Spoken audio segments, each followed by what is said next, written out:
Olá, boas-vindas a mais uma das nossas explicações. Hoje, a gente vai embarcar em uma jornada épica. Nós vamos navegar pela densa e às vezes bem selvagem economia brasileira e logo depois vamos explorar os cofres supervigiados da propriedade privada. Olha, o direito administrativo pode até parecer um labirinto impossível de sair, mas relaxa. Ao longo do nosso tempo aqui, a gente vai organizar todo esse conteúdo de um jeito bem claro e terminar essa nossa aventura jurídica com uma verdadeira chave de ouro. Então vamos mergulhar nisso. Para a gente não se perder no caminho, dá só uma olhada no nosso mapa de hoje. Nós vamos passar rapidamente pelas regras da selva, depois vamos para o combate aos vilões do mercado, entender a guarda do cofre e, para fechar com tudo, a reivindicação final. E assim a gente chega ao nosso ato 1, as regras da selva. Vamos entender qual é o grande guia de sobrevivência da nossa economia. Historicamente, a economia mundial passou por duas fases extremas, né? Imagina só, lá no século XVIII, a gente tinha o Estado liberal. O foco total era na famosa mão invisível do mercado, do Adam Smith, sem quase nenhuma interferência do governo. Aí veio o século XIX com o Estado social, que já trazia uma pegada de forte intervenção e exploração direta. Mas e o Brasil nessa história toda? Bom, a nossa bússola atual é a Constituição de 1988. E ela foi bem esperta, porque adotou uma abordagem híbrida. Ela assumiu aquele desafio colossal de equilibrar a aventura selvagem da livre iniciativa com a necessidade absoluta de justiça social. Ou seja, ela deixa o mercado rodar livremente, mas permite que o Estado intervenha na hora que as coisas ameaçam sair dos trilhos. E para atuar nesse ambiente meio a meio, o Estado assume dois perfis principais, como se fossem avatares. De um lado, a gente tem o Estado regulador. Pensa nele como um guardião vigilante, aquele que cria as regras, fiscaliza tudo e faz o planejamento. Do outro lado, tem o Estado executor. Esse é o que arregaça as mangas e entra de cabeça no mercado, explorando atividades econômicas de um jeito bem excepcional, mas sempre focado na segurança nacional ou no interesse de todo mundo. E para o Estado regulador saber exatamente quando ele deve ou não intervir, ele segue esses princípios fundamentais. O crucial aqui é notar o balanço super delicado. Sim, a livre concorrência e a propriedade privada são pilares, com certeza. Mas, detalhe, elas não são absolutas. Quem está na ponta mais fraca como consumidor ou até mesmo o meio ambiente precisa ser ferozmente protegido. Até porque, vamos combinar, a economia não tem como prosperar se ela destruir a própria selva onde ela vive, certo? Mas como toda boa selva, essa aqui também tem seus predadores.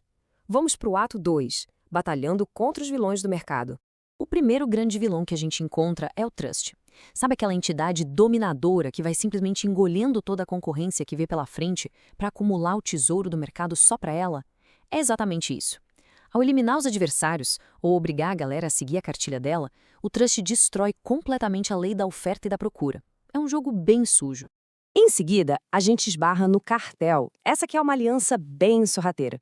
Imagina empresas que na teoria deveriam estar competindo entre si até o fim, mas que decidem se juntar nos bastidores, no escurinho, para combinar preços.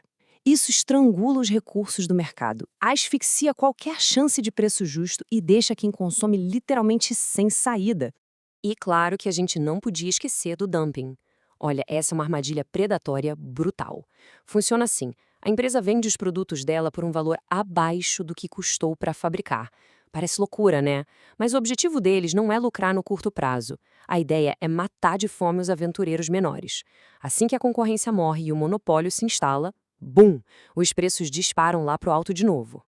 Mas calma, o Estado não fica só de braços cruzados comendo pipoca enquanto isso acontece. O Sistema Brasileiro de Defesa da Concorrência revida forte. E o CAD tem um verdadeiro arsenal pesado para desmontar esses monopólios. A gente está falando de multas que podem chegar a absurdos 20% do faturamento bruto da empresa.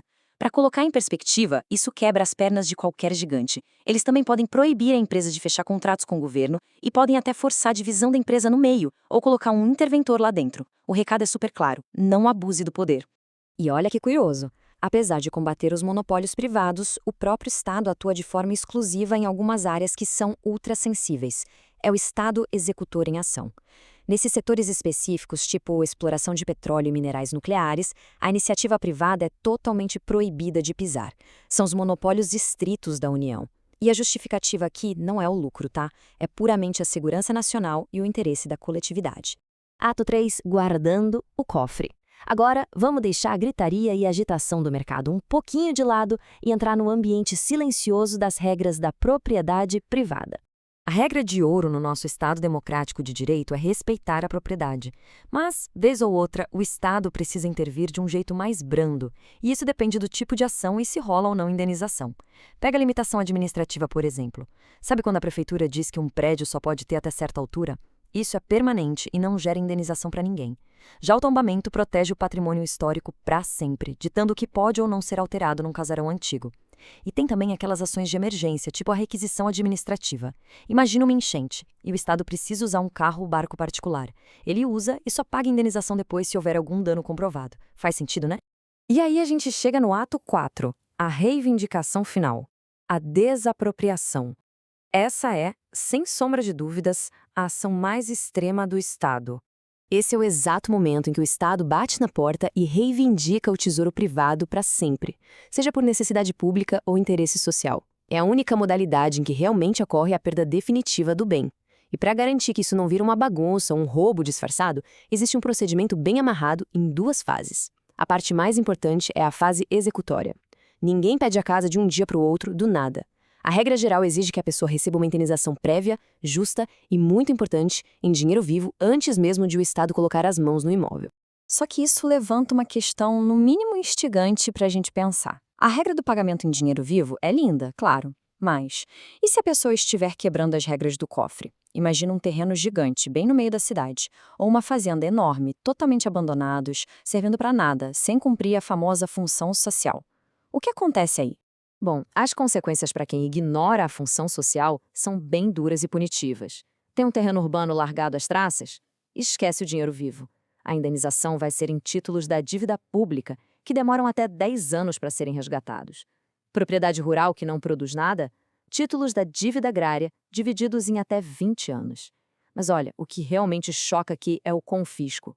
Se baterem na propriedade e encontrarem cultivo de drogas ilegais ou trabalho escravo, já era. A propriedade é tomada com indenização 0.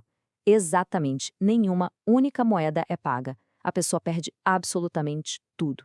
Mas mesmo com toda essa força descomunal do Estado, quem tem a propriedade desapropriada ainda carrega uns escudos legais bem fortes contra abusos. Um exemplo excelente é o direito de retrocessão. Pensa o seguinte, o Estado toma um terreno falando que vai construir um hospital, do nada ele muda de ideia e decide vender a área para uma construtora privada fazer um shopping. O antigo dono tem a preferência total para recomprar esse bem. Além disso, tem o direito de extensão. O Estado não pode simplesmente cortar sua fazenda no meio, levar a parte com água e te deixar com um pedaço inútil. Se inviabilizou o que sobrou, o Estado é obrigado a comprar tudo. E assim a gente chega ao final da nossa jornada. A verdadeira chave de ouro que conecta todas essas regras econômicas com o controle da propriedade privada é um conceito super simples, mas incrivelmente poderoso: a função social. Seja derrubando um cartel que só pensa no próprio bolso ou tomando uma terra abandonada, o Estado não está ali para punir só por punir. O verdadeiro tesouro, o objetivo final de toda essa engrenagem, é o equilíbrio e o bem-estar da própria sociedade. Sem essa função social, nem a economia que a gente vive, nem a propriedade que a gente tem fariam qualquer sentido. Mas, parando para pensar agora no final, onde será que a gente traça a linha exata entre o interesse de todo mundo e a liberdade individual de cada um? É algo para se refletir. Muito obrigado por acompanhar essa análise e até nossa próxima explicação.